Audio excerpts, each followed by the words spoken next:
तो आज हमें कॉलेज छोड़ने गए मेरे देवर जी। मामू जी शायद कहीं बिजी होंगे, तो देवर श्री मेरे को छोड़ने जा रहे थे। और फेस पे मेरे अभी भी दिख रहा होगा कि मैं अभी प्रॉपर ठीक नहीं हुई हूँ, इसीलिए मैं ज़्यादा तैयार भी नहीं होती।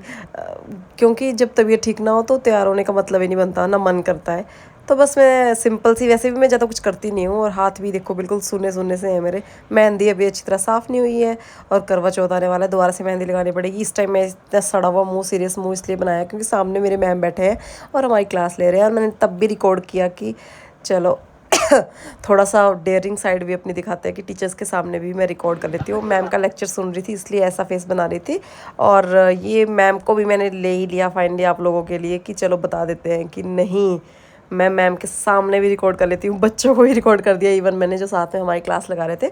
और ये मैम बहुत अच्छे हैं, हमारे बीसीए वाले बहुत अच्छी तरह हमको गाइड करते हैं और हेल्प करते हैं। उसके बाद पैसे, मुझे याद आए ये पैसे मैं क्यों निकाल रही हूँ नोट इसका रीज़न है कि मेरा सूट सिल के आ गया था, और जो लेके आई थी वो मेरी फ्रेंड है, उसकी भाभी सूट सिलती है, तो मैंने उसको कुछ सिलाई पेंडिंग रहती थी वो दी। और उसके बाद ये जो रिकॉर्ड कर रही है ना मेरी फ्रेंड है, ये हमेशा मेरे को रिकॉर्ड करती रहती है, इसको अब आदत पड़ गई है।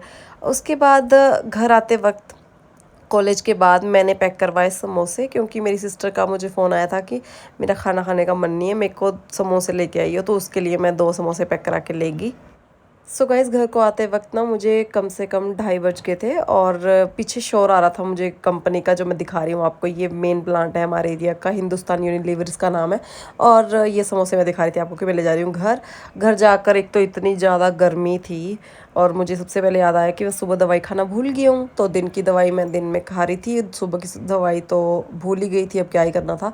2 ही टाइम हो रही है, वैसे 3 टाइम है दिन में, लेकिन मैं एक टाइम कभी ना कभी भूल ही जाती हूँ, जो कि मेरी नालायकी है एक, है ना, इसको नालायकी कह सकते हैं। और एडिटिंग करते वक्त मैं देख रही थी मेरी आंखें कैसे भूत की तरह चमक रही है क्योंकि रूम पे अंधेरा था और मैंने लाइट भी नहीं ऑन करी थी, क्योंकि मेरे को ना बाहर से लाइट से आके लाइट ऑन करना अच्छा नहीं लगता। मुझे अंधेरे में ना आइज़ को रिलैक्स मिलता है। तो मैंने सबसे पहले तो दवाई खाई, क्योंकि इस दवाई का ऐसा कोई सीन नहीं होता कि खाना खाना जरूरी होता है, क्योंकि होम्योपैथिक दवाइयाँ हैं, टाइम तो लेती है, और ये इतनी हैवी भी नहीं होती है। उसके बाद मेरा ऐसा मन कर रहा था ना कि यहीं बैठी बैठी सो जाऊं। अभी पैर पे लगाने वाली दवाई भी थी, और शायद मुझे मच्छर भी काट रहे थे, ऐसा लग रहा था। और मैं बहुत ज़्यादा थक गई थी, सच बताऊं तो पैदल आते वक्त थक ही जाते हैं ऑब्वियस। उसके बाद मैंने रेस्ट किया कुछ देर, एंड फिर उठ के अराउंड 4 बजे मैं चाय बना रही थी। और मैं आजकल चाय कैसे बना रही हूँ, अदरक, नमक और जो काली मिर्च, ये 3 चीज़ें तो ऐसी रहती है कि जो मैं डालती हूँ। मेरे को इससे बहुत रिलैक्स मिलता है, क्योंकि सोने के बाद जब उठते हैं ना तो गला बहुत हैवी सा होता है, और गले में ऐसा कुछ लगता है कि कुछ है ऐसे, मतलब कोल्ड के टाइम पे। तो फिर मैं इस तरह से चाय बनाती हूँ, उसके बाद मुझे रिलीफ मिलता है, तभी मैं कुछ और काम कर पाती हूँ। उठ के मेरी मस्ट रहती है चाय। 4 बजे की चाय हम सबके लिए बहुत ज़्यादा स्पेशल होती है, इसके बाद ही हम दोबारा से उठ के काम कर सकते हैं। मुझे तो ऐसा फील होता है, चाय के बिना तो नहीं मेरी चलती है मतलब।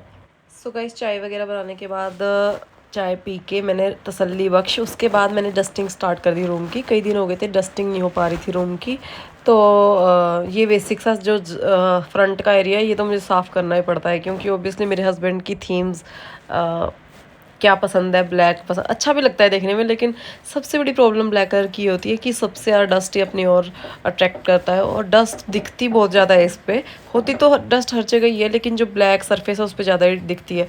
डस्टिंग एंड ऑल के बाद कपड़े धोए थे कुछ, फिर मैंने उनको सूखने डाल दिया शाम को। रात को कौन सूखने डालता है एक्चुअली स्पिन किए हुए थे तो बाहर निकाल दिए, हवा वगैरह से ही सूख जाते हैं। एंड कपड़े बहुत ज़्यादा है, रैक स्टैंड पूरा फुल होने के बाद पूरी तारें भी जो 2 थी वो भी फुल हो गई थी। उसके बाद इवन मैं खुद भी भीग गई थी इसको सुखाते सुखाते। इवन कई दिन बाद एक्चुअली इतने ज़्यादा कपड़े एक साथ हो गए थे, क्योंकि ना कभी कभी क्या होता है ना, हम आलसी होते हैं, 2-3 दिन कपड़े धोना रहने देते हैं, और उसका जो रिजल्ट होता है वो ये होता है कि कपड़े इतने ज़्यादा होते हैं कि उनको सूखने डालने की जगह ही नहीं रहती है। आप सबके साथ भी ऐसा होता होगा, मेरे साथ ऐसा हुआ है आज। और मैं स्पिन भी इतने अच्छे से हुए नहीं थे एक्चुअली ये। और मैं अपना सूट दूसरी बार कर रही थी, मैं देख रही थी कि दीदी ने इसको ढंग से डाला है कि नहीं। दीदी इसको, इस सूट को पहले से डाल के चली गई थी, तो मैं दूसरी बार चेक किया और ठीक था ये। मुझे लगा इसने अच्छे से इसको झाड़ा नहीं है, क्योंकि कॉटन के जो सूट होते हैं ना श्रिंक हो जाते हैं स्पिनर से निकालने के बाद, तो उसको अच्छे से झाड़ के डालना चाहिए। वैसे तो हर कपड़े को झाड़ के डालना चाहिए, लेकिन स्पेशली कॉटन के जो कपड़े हैं उनको झाड़ के डालना चाहिए, ताकि प्रेस करने में बाद में इतनी दिक्कत ना आए। एंड उसके बाद शाम के टाइम मेरे पति के आने का वक्त हो गया था, तो मैंने उनके लिए दूध गर्म किया। एक्चुअली दूध नहीं, आज मैं उनके लिए चाय बना रही थी, क्योंकि उनको भी कोल्ड हो रखा है, तो दूध आई थिंक कोल्ड में नहीं पीना चाहिए। तो मैंने उनको कड़ा टाइप चाय बना रही थी, जैसा सेम मैं अपने लिए बनाती हूँ वैसा मैंने उनके लिए बनाया। और वैसे भी नॉर्मल रूटीन में भी एक चीज़ ऐड करनी चाहिए, जब हम चाय में मीठा डालते हैं थोड़ा सा नमक ज़रूर डालना चाहिए। तो मैंने देख लो काली मिर्च और नमक डाला उसमें, उसके बाद काली मिर्च के बाद एंड नमक के साथ मैंने थोड़ी सी अजवाइन भी ली, उसको भी ऐड किया। तो ये सब चीज़ें ऐड करके क्या होता है, बिल्कुल गले को इतना रेस्ट मिलता है, रिलैक्स मिलता है। एक्चुअली वो भी उनको भी मेरी वजह से कोल्ड हो गया था, क्योंकि अगर फैमिली में एक मेंबर को कोल्ड हो जाए तो सबको हो जाता है, उससे फैल जाता है। तो वैसा ही उनके साथ हुआ था, रोज़ मेरे को बोलते तेरी वजह से हुआ, तेरी वजह से हुआ। तो मैं क्या, चलो उनको अच्छा सा रिलैक्स देते ताकि वो बोले कि ठीक भी तेरी वजह से हुआ, जैसे बीमारी का मेरे पे इल्ज़ाम लगा रहे थे। तो मैंने उनको अच्छी सी बढ़िया एकदम कड़क चाय बनाई। उसके बाद मैं बेवकूफ़ सोच बैठी कि चलो शाम का रात का वक्त है मतलब, तो मैंने ना वीडियो बनाने की सोची। तो मेरे को एक कमी महसूस हुई, मेरे पास रिंग लाइट नहीं है और रिंग लाइट की बहुत ज़रूरत होती है। इस वीडियो में देख के पता चल रहा होगा, मैंने इतनी मेहनत से मेकअप किया था, अच्छा ज्वेलरी साड़ी पहनी थी। मैं एक्चुअली करवा चौथ टाइप लुक क्रिएट करने की कोशिश कर रही थी, तो लुक तो बहुत सुंदर आया था, लेकिन वीडियो अच्छी ना होने की वजह से इतना अच्छा नहीं लगा वो। और फिर मेरी बैटरी भी लो हो चुकी थी फ़ोन की, फिर मैं चार्जिंग पे लगाया और अब हम खाना खाने वाले थे इसके बाद।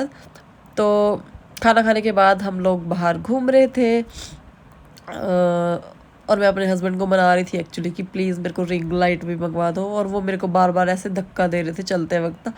वॉकिंग के लिए खुद भी ना बोले आ जाते हैं, और मैं हमेशा इनको बोलती हूँ बाहर जाने के लिए, तो मैं इनसे वो भी शिकायत कर रही थी कि तुम ऐसा ही करते हो, और ये मुझे धक्का दे जा रहे थे, किसी चीज़ का रिप्लाई नहीं दे रहे थे, सिर्फ धक्का दे रहे। सो गाइस चलो व्लॉग को यहीं पे एंड करते हैं। प्लीज़ मेरे चैनल को सब्सक्राइब ज़रूर करना, जो फेसबुक पे देख रहे हैं वो इसको फॉलो ज़रूर करना और शेयर भी कर देना। एंड आई होप आपको मेरे व्लॉग अच्छे लगते होंगे। आप लोग प्लीज़ कमेंट सेक्शन में बताया ज़रूर कीजिए कि आपको मेरे व्लॉग किस तरह के लगते हैं। इसी प्रकार मैं आपसे अलविदा लेती हूँ, धन्यवाद।